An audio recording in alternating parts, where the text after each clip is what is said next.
E aí, pessoal, tudo bom? Sejam muito bem-vindos à nossa Escola Bíblica Dominical. Nesse período, nós estamos estudando Mateus, o Evangelho do Reino, através da revista Compromisso, da editora Convicção.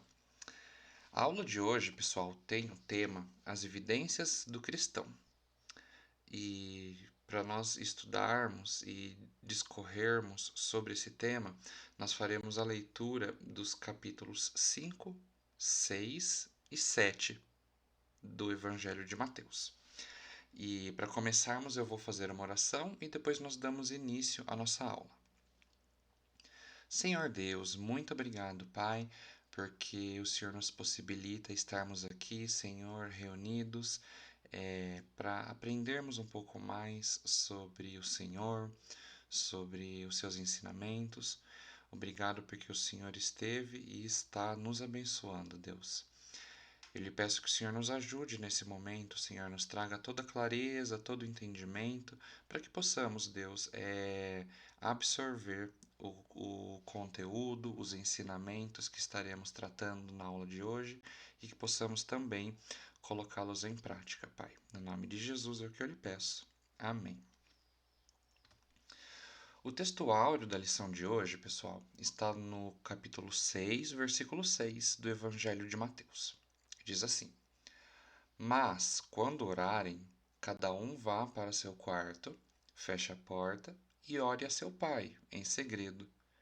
Então seu pai, que observa em segredo, os recompensará.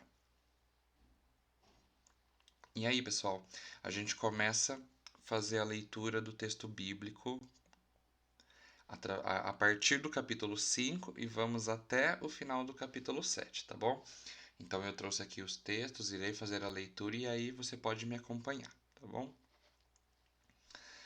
Certo dia, quando Jesus viu que as multidões se ajuntavam, subiu à encosta do monte e ali sentou-se.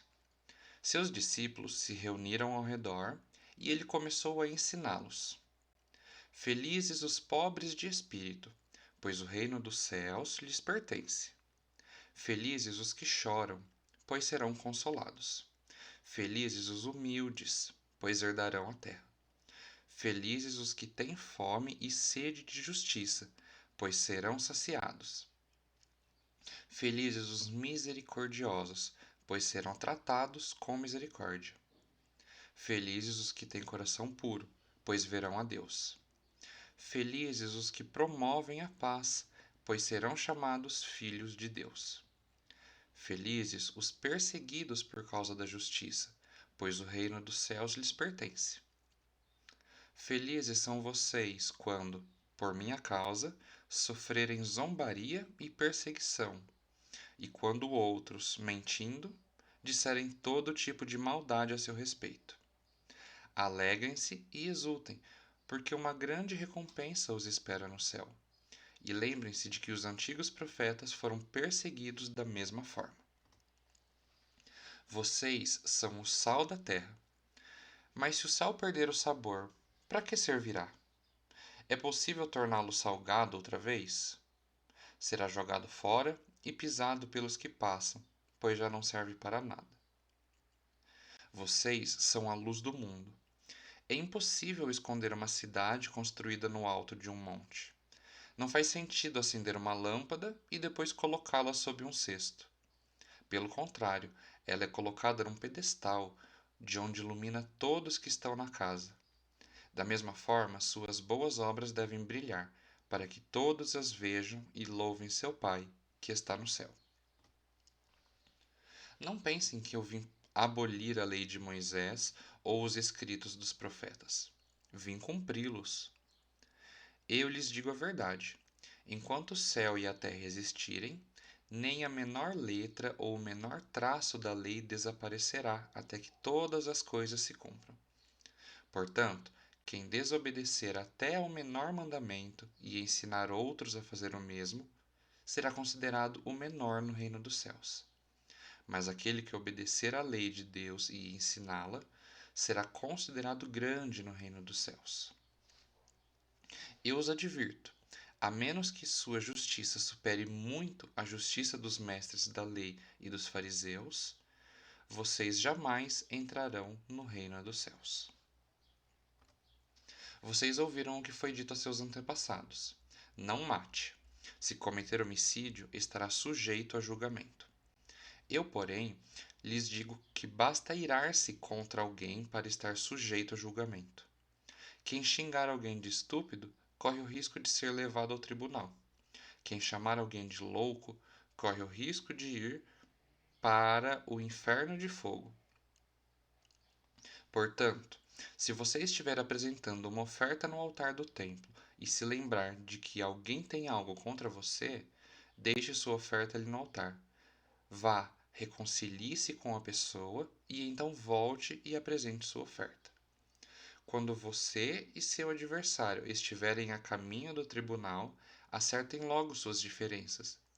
Do contrário, pode ser que o acusador o entregue ao juiz e o juiz a um oficial, e você seja lançado na prisão. Eu lhe digo a verdade: você não será solto enquanto não tiver pago até o último centavo. Vocês ouviram o que foi dito: não cometa adultério. Eu, porém, lhes digo que quem olhar para uma mulher com cobiça já cometeu adultério com ela em seu coração. Se o olho direito o leva a pecar, arranque-o e jogue-o fora. É melhor perder uma parte do corpo que ser todo ele lançado no inferno. E, se a mão direita o leva a pecar, corte-a e jogue-a fora. É melhor perder uma parte do corpo que ser todo ele lançado no inferno. Também foi dito: quem se divorciar da esposa deverá conceder-lhe um certificado de divórcio. Eu, porém, lhes digo que quem se divorcia da esposa, exceto por imoralidade, a faz cometer adultério. E quem se casa com uma mulher divorciada também comete adultério. Vocês também ouviram o que foi dito a seus antepassados: não quebre seus juramentos. Cumpra os juramentos que fizer ao Senhor. Eu, porém, lhes digo que não façam juramento algum. Não digam: juro pelo céu, pois o céu é o trono de Deus. Também não digam: juro pela terra, pois a terra é onde ele descansa os pés. E não digam: juro por Jerusalém, pois Jerusalém é a cidade do grande rei. Nem sequer digam: juro pela minha cabeça, pois vocês não podem tornar branco ou preto um fio de cabelo sequer. Quando disserem sim, seja de fato sim. Quando disserem não, seja de fato não. Qualquer coisa além disso vem do maligno. Vocês ouviram o que foi dito: olho por olho, dente por dente. Eu, porém, lhes digo que não se oponham ao perverso. Se alguém lhe der um tapa na face direita, ofereça também a outra. Se você for processado no tribunal e lhe tomarem a roupa do corpo, deixe que levem também a capa. Se alguém o forçar a caminhar 1 milha com ele, caminhe 2. Dê a quem pedir e não volte as costas a quem quiser tomar emprestado de você. Isso. Vocês ouviram o que foi dito: ame o seu próximo e odeie o seu inimigo. Eu, porém, lhes digo: amem os seus inimigos e orem por quem os persegue. Desse modo, vocês agirão como verdadeiros filhos do seu Pai, que está no céu. Verdadeiros filhos de seu Pai, que está no céu. Pois ele dá a luz do sol tanto a maus como a bons, e faz chover tanto sobre justos como injustos. Se amarem apenas aqueles que os amam, que recompensa receberão? Até os cobradores de impostos fazem o mesmo. Se cumprimentarem apenas seus inimigos, que estarão fazendo demais? Até os gentios fazem isso. Portanto, sejam perfeitos, como perfeito é seu Pai Celestial. Tenham cuidado. Não pratiquem suas boas ações em público, para serem admirados por outros, pois não receberão a recompensa de seu Pai, que está no céu. Quando ajudarem alguém necessitado, não façam como os hipócritas que tocam trombetas nas sinagogas e nas ruas para serem elogiados pelos outros. Eu lhes digo a verdade: eles não receberão outra recompensa além dessa. Mas, quando ajudarem alguém necessitado, não deixem que a mão esquerda saiba o que a direita está fazendo. Deem sua ajuda em segredo, e seu Pai, que observa em segredo, os recompensará. Quando vocês orarem, não sejam como os hipócritas, que gostam de orar em público, nas sinagogas e nas esquinas, onde todos possam vê-los. Eu lhes digo a verdade: eles não receberão outra recompensa além dessa. Mas, quando orarem, cada um vá para seu quarto, feche a porta e ore a seu pai, em segredo. Então seu pai, que observa em segredo, os recompensará. Ao orar, não repitam frases vazias sem parar, como fazem os gentios. Eles acham que, se repetirem as palavras várias vezes, suas orações serão respondidas. Não sejam como eles, pois seu Pai sabe exatamente do que vocês precisam antes mesmo de pedirem. Portanto, orem da seguinte forma: Pai nosso que estás no céu, santificado seja o teu nome. Venha o teu reino. Seja feita a tua vontade, assim na terra como no céu. Dá-nos hoje o pão para esse dia, e perdoa nossas dívidas, assim como perdoamos os nossos devedores. E não nos deixe cair em tentação, mas livra-nos do mal, pois teu é o reino, o poder e a glória para sempre. Amém. Seu Pai Celestial os perdoará se perdoarem aqueles que pecam contra vocês. Mas, se vocês se recusarem a perdoar os outros, seu Pai não perdoará seus pecados. Quando jejuarem, não façam como os hipócritas, que se esforçam para parecer tristes e desarrumados, a fim de que as pessoas percebam que estão jejuando. E eu lhes digo a verdade: eles não receberão outra recompensa além dessa. Mas, quando jejuarem, penteiem o cabelo e lavem o rosto. Desse modo, ninguém notará que estão jejuando, exceto seu pai, que sabe o que vocês fazem em segredo. E seu pai, que observa em segredo, os recompensará. Não ajuntem tesouros aqui na terra, onde as traças e a ferrugem os destrói, e onde ladrões arrombam casas e os furtam.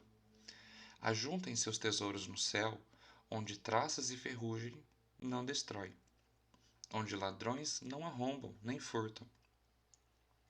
Onde seu tesouro estiver, ali também estará seu coração. Se os olhos são como uma lâmpada que ilumina todo o corpo, quando os olhos são bons, todo o corpo se enche de luz. Mas quando os olhos são maus, o corpo se enche de escuridão. E, se a luz que há em vocês é, na verdade, escuridão, como é profunda essa escuridão. Ninguém pode servir a dois senhores, pois odiará um e amará o outro. Será dedicado a um e desprezará o outro. Vocês não podem servir a Deus e ao dinheiro. Por isso, eu lhes digo que não se preocupem com a vida diária, se terão o suficiente para comer, beber ou vestir. A vida não é mais que comida, e o corpo não é mais que roupa. Observem os pássaros. Eles não plantam nem colhem, nem guardam alimento em celeiros, pois seu Pai Celestial os alimenta. Acaso vocês não são muito mais valiosos que os pássaros? Qual de vocês, por mais preocupado que esteja, pode acrescentar ao menos uma hora à sua vida? E por que se preocupar com a roupa? Observem como crescem os lírios do campo. Não trabalham nem fazem roupas e, no entanto, nem Salomão em toda a sua glória se vestiu como eles. E, se Deus veste com tamanha beleza as flores silvestres que hoje estão aqui e amanhã são lançadas ao fogo, não será muito mais generoso com vocês, gente de pequena fé? Portanto, não se preocupem dizendo: o que vamos comer? O que vamos beber? O que vamos vestir? Essas coisas ocupam o pensamento dos pagãos, mas seu Pai Celestial já sabe do que vocês precisam.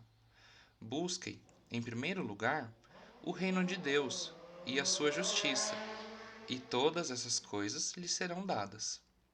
Portanto, não se preocupem com o amanhã, pois o amanhã trará suas próprias inquietações.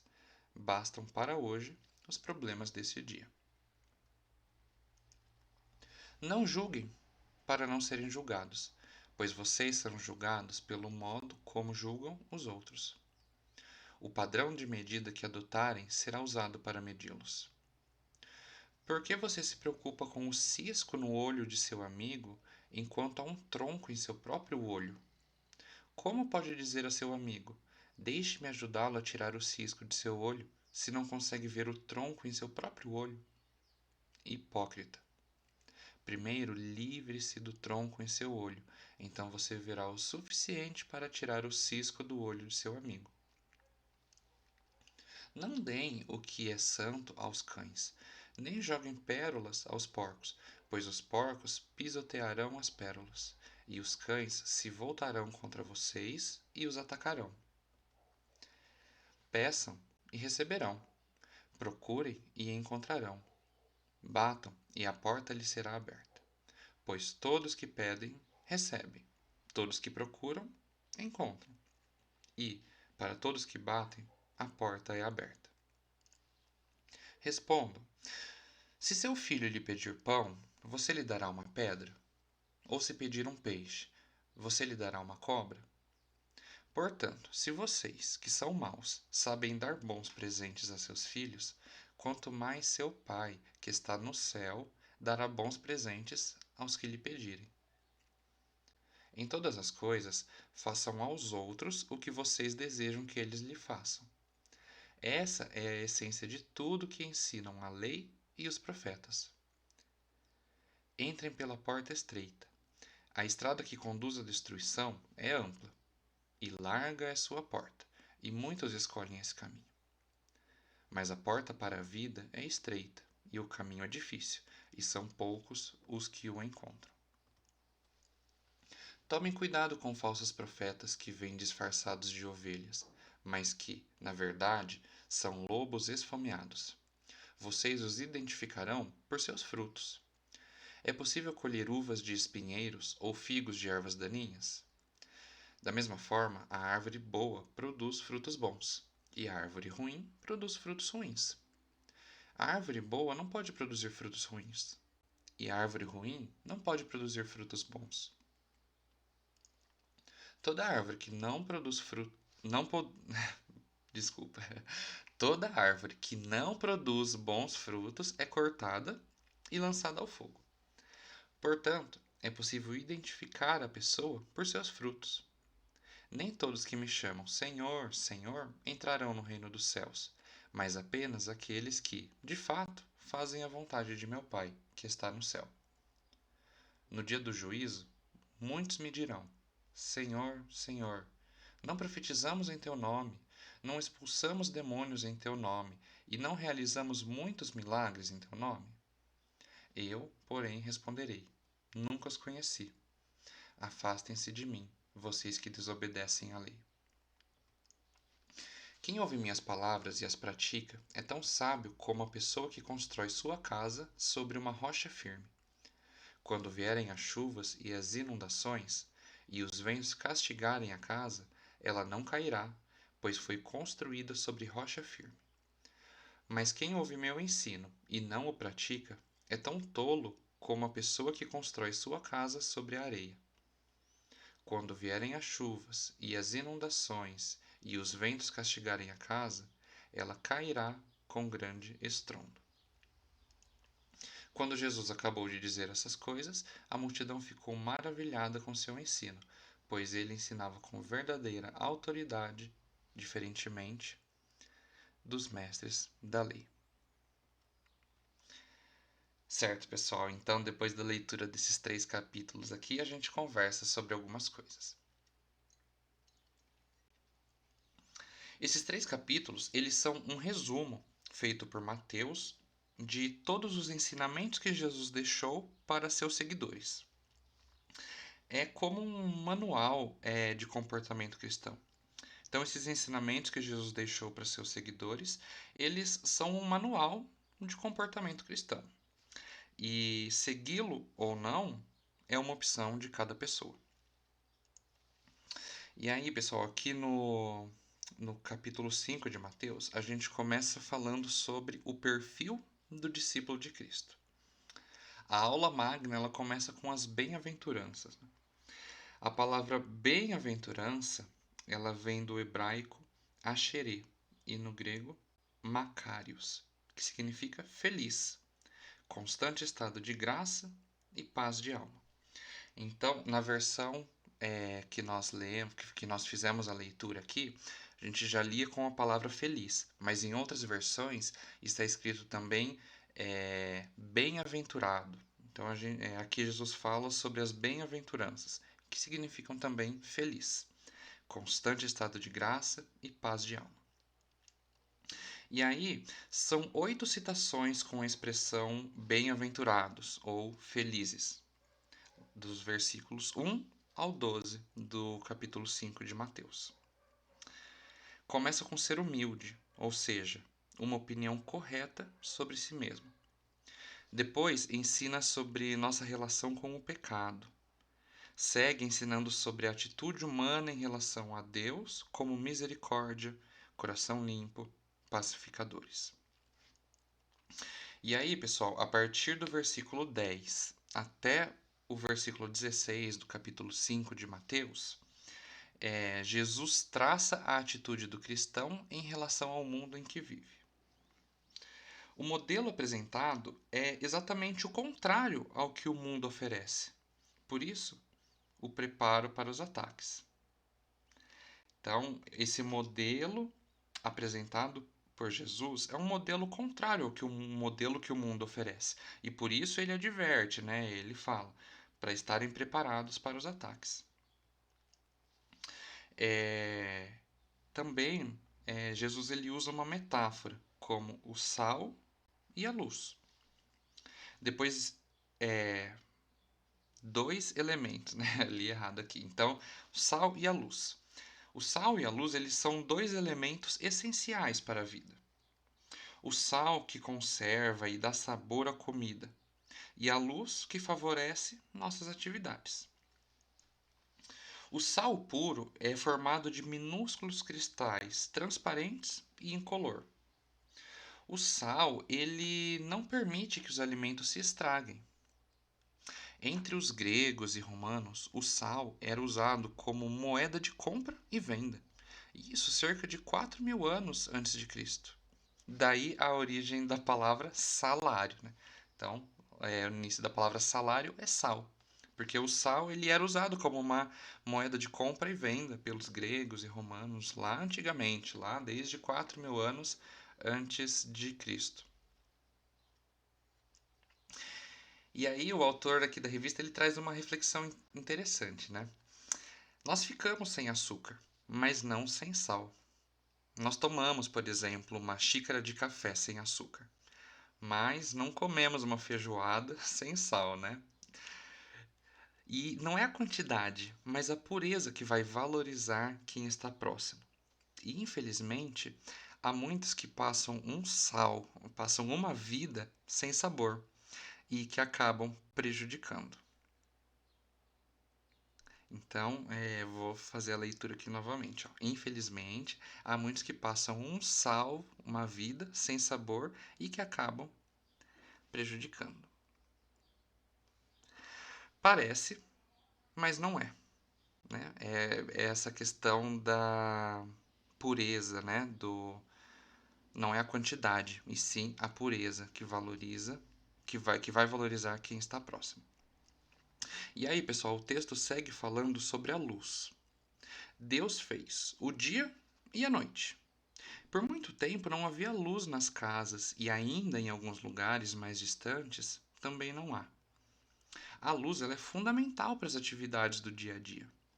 Às vezes, quando a gente está viajando à noite, a gente consegue ver no escuro da estrada uma luzinha acesa em alguma casa a alguns quilômetros de distância. Quando a energia elétrica desaparece em nossa casa, logo nós buscamos uma lanterna ou um fósforo para iluminar o ambiente e não acontecer algum acidente.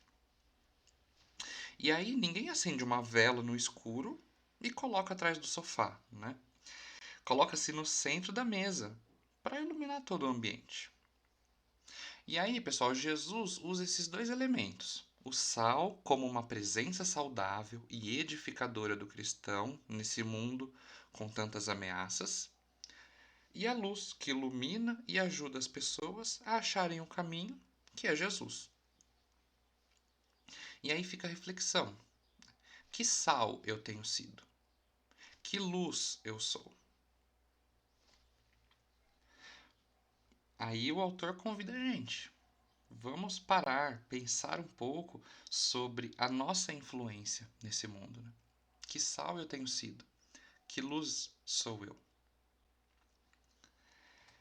Continuando, pessoal, lá do Mateus capítulo 5,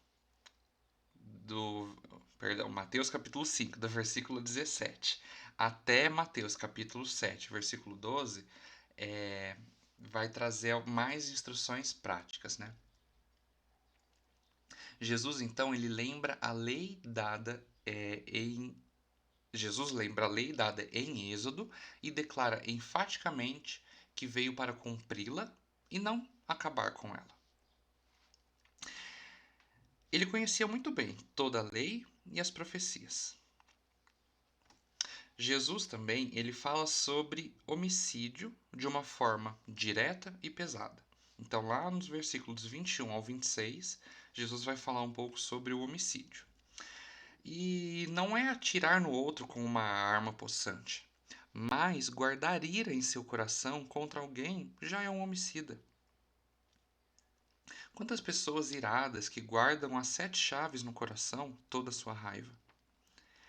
O autor ele diz que ele leu uma frase que diz: quem guarda raiva em seu coração é como tomar um veneno e querer que o outro morra. Então, enquanto o outro vive sua vida, o que guarda raiva, ele vai definhando. Daí a beleza do perdão, que é a libertação de si mesmo e de suas mágoas. É uma autoliberação. Deus sabe que o perdão é o maior e melhor remédio para a nossa alma. É fácil perdoar? Claro que não. Mas quando seguimos os ensinos de Deus, temos liberdade e saúde emocional e espiritual. Jesus ele continua abordando o adultério, os julgamentos, os inimigos. E aí, lá nos versículos 46 e 48, ele faz uma declaração bombástica. Ele diz: pois, se amardes quem vos ama, que recompensa tereis? Os publicanos também não fazem o mesmo? Sede, pois perfeitos, como perfeito é o vosso Pai Celestial. E aí, pessoal, a gente reflete sobre isso, porque é fácil amar quem nos ama, não é mesmo? Mas aqui é amar quem nos prejudica. Você já teve uma experiência de perdoar alguém por ter lhe feito algo que o machucou? Como foi isso? Como você se sentiu? Seguindo o texto, Jesus nos ensina a orar oferecendo um modelo que é decorado, recitado, mas pouco vivido.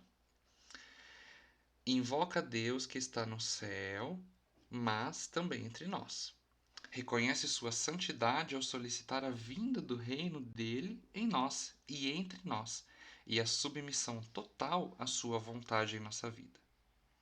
Pede o pão de cada dia, a porção diária. Solicita perdão pelos pecados, assim como nós o fazemos. Essa expressão, assim como, é muito forte e ela nos chama à realidade. Não adianta lindas palavras se a conduta ela não corresponde. Pede o livramento de Deus para tentações e termina com a linda declaração: pois teu é o reino, o poder e a glória para sempre. Então, pessoal, aqui Jesus ele nos ensina a orar, né? Ele nos oferece um modelo que é decorado, recitado, mas pouco vivido. E aí ele nos deixa esse modelo de oração. E aí, quando ele termina essa oração, ele diz: Pois teu é o reino, o poder e a glória para sempre. E infelizmente, essa última frase, em alguns grupos, ela não é citada. Mas ela é fechada com maestria todo o conteúdo da oração. E mais, pessoal, Jesus fala para orar em secreto. Há muitos que fazem lindas orações em público, porque têm a facilidade verbal. Mas Jesus, ele nos ensina a valorizar no privado, quando estamos a sós com ele. Há segredos que só podemos contar para ele e para mais ninguém. Ele nos entende como homem e como mulher, pois sabe como a gente funciona, como a gente age, como a gente reage. Afinal, ele é nosso fabricante. Também era prática entre os judeus do dia do jejum. Era prática entre os judeus o dia do jejum. E eles faziam isso todas as segundas e quintas-feiras. Mas eles faziam de um jeito, de um modo, que todos vissem. E aí, dessa forma, eles mostravam a todos, pelo seu semblante abatido, que eles estavam em jejum. E Jesus condena esse comportamento. Jejuar pode, mas lave o rosto, se arrume, porque essa atitude é uma relação com Deus e não para se mostrar aos outros. E aí, pessoal, dos versículos 13 ao 29 do capítulo 7 de Mateus, traz alguns cuidados a serem tomados. Né? Agora, Mateus narra os ensinos de Jesus fazendo comparação de duas portas, uma estreita e outra larga. A larga leva para a destruição, e a estreita é aquela por onde você assume todos os compromissos de viver os ensinamentos de Jesus, de maneira que mais pessoas queiram sair da porta larga e fácil para a estreita e desafiadora. Uma comparação fácil de entender, mas de difícil decisão. Depois, adverte sobre os falsos profetas e usa a expressão lobos e ovelhas. E essa figura, ela era bem conhecida por todos, porque pastorear ovelhas era o trabalho mais comum entre o povo judeu. E os pastores que cuidavam delas estavam sempre vigiando e sempre preparados para os ataques dos lobos contra as ovelhas indefesas. E aí Jesus ele chama a atenção do povo para terem cuidado com pastores falsos que enganam dizendo que é a palavra, mas na realidade não é. São líderes que se dizem cristãos, que não têm conhecimento da palavra, distorcem os textos, usam textos fora de contexto como pretexto e interpretam o que acham e passam como verdade ao povo, que acabam acreditando até chegar o momento de desencanto por perceber que foi enganado. E aí o autor ele sempre diz que líder tem que ter caráter. Muitos têm carisma, isso é, uma facilidade de falar, de convencer, mas não têm caráter. Quando encontramos líderes com caráter e carisma, isso é muito bom. É preciso comprovar na palavra o que é dito para não sermos ovelhas enganadas e frustradas.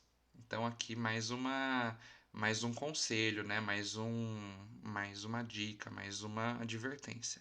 Nós precisamos comprovar na palavra o que é dito para não sermos ovelhas enganadas e frustradas. Também ele compara com a árvore que dá bom fruto. Se nossa vida está plantada no solo de Deus, raízes para cima, os frutos bons e que abençoam as pessoas serão produzidos automaticamente. Mas se o nosso solo não é nele, cuidado. E aí o texto ele termina com a comparação de duas construções, uma casa na rocha e outra na areia. Nada melhor para exemplificar a fé cristã do que aquele que constrói a sua vida sobre Jesus Cristo. Então, vem as chuvas, as dificuldades da vida, como doenças, desemprego e tantas coisas ruins. mas permanecemos firmes porque nossa fé, nossa casa espiritual está fincada sobre a rocha, que é Jesus Cristo. Entretanto, quem não tem Cristo e a certeza de que Ele o sustenta ao chegarem as tempestades da vida, soterram, porque a construção de sua vida está sobre ideias e crenças frágeis. E aí, pessoal, como conclusão, a gente vê que ao concluir o capítulo 7, Mateus registra como as multidões estavam maravilhadas com os ensinos recebidos deste maior mestre de todos os tempos. E isso aconteceu porque Jesus, ele ensinava com autoridade. Maravilha, um exemplo para todos nós. Pais, professores e líderes ensinam, mas precisam ter autoridade. Uma autoridade não imposta com agressões, mas com vida exemplar. Jesus, o maior professor de todas as eras, é o nosso exemplo. Então, Jesus, o maior professor de todas as eras, é o nosso exemplo. E aí, o autor aqui da revista ele nos convida a reler várias vezes durante a semana estes 3 capítulos. E à medida que nós formos relendo esses capítulos, ele nos convida também a anotar o que mais fala aos nossos corações. Anotar o que nós fazemos e como fazemos. E depois anotar o que não fazemos e a razão disso. Lembre-se, nós precisamos diariamente buscar a orientação do Mestre, que está sempre pronto a nos ajudar. Então, lembre-se, você e eu precisamos diariamente buscar a orientação do Mestre, que está sempre pronto a nos ajudar. Amém? Pessoal, essa foi a aula de hoje, a aula de número 3 da revista Compromisso, publicado pela editora Convicção, da Convenção Batista Brasileira. Se você ficou com alguma dúvida, você pode nos escrever ou deixar a sua dúvida aqui nos comentários do vídeo também, e aí a gente vai interagindo melhor, tá bom? Pessoal, agradeço porque vocês estiveram aqui comigo, estiveram dedicando esse tempinho para estudarmos um pouco mais aqui o Evangelho de Mateus. Espero que a aula tenha ficado clara, entendível. Se você ficou com alguma dúvida, você pode nos escrever, a gente vai conversando. E também recomendo que você esteja adquirindo a revista, para você estar fazendo a leitura também aqui do texto, para fixar melhor, entender melhor os conhecimentos aqui trazidos, tá bom?